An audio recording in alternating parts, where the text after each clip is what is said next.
അസ്സാം വലൈക്കും. നമുക്ക് ഇന്നൊരു എളുപ്പത്തിലൊരു സ്നാക്ക് ഉണ്ടാക്കാം. അതിലേക്ക് വേണ്ടിയ ഇൻഗ്രീഡിയൻസ് ആണ് ഇതൊക്കെ.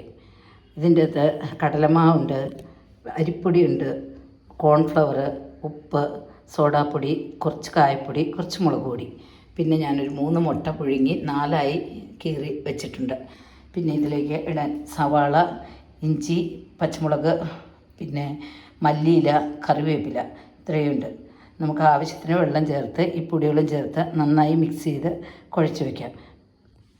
നന്നായി കുഴച്ചെടുത്ത് ഇതൊരു ബജിയാണ്. നന്നായി കുഴച്ചെടുത്ത് ഈ കൂട്ട് കൈവെള്ളയിൽ വെച്ച് പരത്തിയിട്ട് അതിന് നടുക്ക് ഈ മുട്ടയുടെ എഗ്ഗിൻ്റെ ഓരോ പീസസ് വെച്ച് അത് കവർ ചെയ്ത് നമുക്ക് ചൂടായ എണ്ണയിലിട്ട് പൊരിച്ചെടുക്കാം. ട്രെൻഡിങ് ആയിട്ടുള്ള ഒരു പൈനാപ്പിൾ ജ്യൂസ് അടിക്കാം.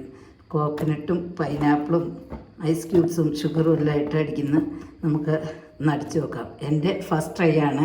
മസ്റ്റ് ട്രൈ ആണോ എന്ന് ഞാൻ കഴിച്ചിട്ട് പറയാം. ഇതാണ് നമ്മളുണ്ടാക്കിയ ജ്യൂസ്. ട്രൈ ചെയ്ത് നോക്കിയിട്ട് മസ്റ്റ് ട്രൈ ആണോ എന്ന് പറയാം.